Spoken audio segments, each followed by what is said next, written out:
And we are back in the studio with Lisa Waters Lane. Comes in each week with garden questions, just what's going on in your neighbor's yard. And then hopefully you could get a few tidbits and learn from there. Welcome to the studio, Lisa. Thank you. Should we give the good news to everyone? Of course we should. Yeah, you want to share it, or that's kind of you're glowing? I want to see how you say the name. Okay. I wasn't going to go that far so that people anyway. So we have a new grandson since Lisa's not going to share. Never mind. Yes, we have a wonderful new grandson. Our oldest daughter, Katie, and her husband, Jeremy. I have a little boy. They are in Austin, Texas. So 7 pounds, 11 ounces. How long? I didn't even ask. I think 21 inches. Think so? Yeah. You're making that up. No, I'm pretty sure. I know, I live in this family too. I know things. Okay. When was he born? Tuesday of last week. The 13th. Yeah, there we go. Tuesday? Yeah. That was Monday. Wednesday was Valentine's Day. I know because I gave you a Valentine's gift. Valentine's was Tuesday. Monday, the 13th. I don't know. You guys, you see how I go through life here? Do you have the same issues at home? Or is it just me? I'm just saying Valentine's was on Tuesday. Okay. So we're going to Austin, Texas to visit him this week. Yes. So very fun. Bottom line. Yes. His name is Benicio. Benicio. Very good. Benny or Nico? I haven't decided yet. Benny. Like that one? I don't know. I don't care. They're going to decide. So probably true. Should we go with garden questions or go in this banter? We're 2 minutes in and already cycling down that's to. My fault. We'll start with Bruce in Prescott. So he noticed last week that he is getting some foxtails coming up in the yard. Oh, I'll bet. He sprayed them with weed killer, tried to get them taken care of. He wants to know, is it too late at this point for the pre-emergent, or he still has time to get it down? Yeah, that's actually a good question. So foxtail looks like a nice, beautiful green Kelly green grass, like Ireland. It looks like that. And then it has this burr on it that turns into like only the devil will create this kind of grass. It's crazy. And so it's not something you want. It has, that's the one that has that seed head that goes through your socks, burrows into your ankle, or it gets in the dog's eyes, their ears and nostrils, vet bills, their feet, pops. I mean, it's nasty stuff. Mm-hmm. You don't want it. It's an annual. It only comes back by seed, and it only comes back in the winter. And so it'll have a long season. It'll love this kind of moisture that we've had. It'll love the storm coming through. It'll feed off of that and grow even worse. So yes, you should kill off what you have. You can hoe them up. They're fairly shallow rooted. You could spray them. We've got probably Decimate would take them out pretty well. But yes, you are not done. Seed are still coming. There'll be waves of seed. So your question specifically, can you put weed and grass stopper down now to prevent it from coming up any further? And so, yeah, get it on right now. If you have weeds showing up, dandelions, foxtail right now, that means you don't have weed and grass stopper down. You need it. You need it. So it's a no question, no brainer, because the goat head's coming right after the foxtail. Why are these all animal names? What is that? Goat head, foxtail, whorehound.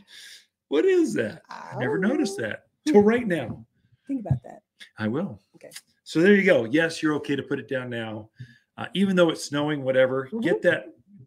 Weed and grass stoppers are granular.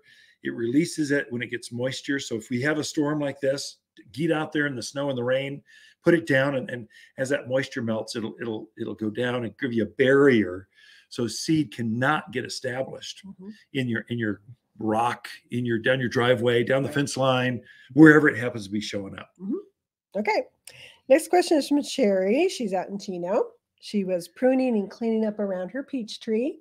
She was cleaning around the base of the peach tree and noticed as she pulled leaf matter away that the bottom of the tree has a lot of orange sap coming out of it. Good. Okay. She wants to know what causes that, and is it something that should be treated? Yeah, it's highly dangerous, and it will kill your.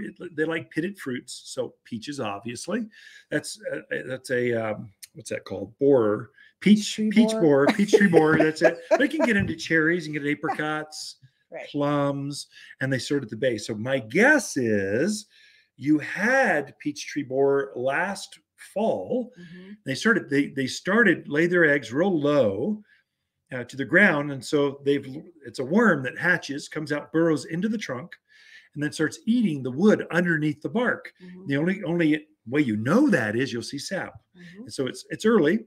It's not early because the ground is thawed. It's almost March. The sap is flowing right now. It just Mhm. means the trees are actively Waking up. producing. Yeah, they're waking up. So I guess you're right on time. What to do? Is it dangerous?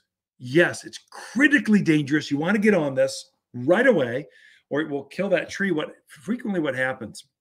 The tree will actually flesh out. It blooms, might even set flowers, starts the leaf, and then that first hot day in June collapses, and in one day just dies like that. You're going, well, what happened? What did I do?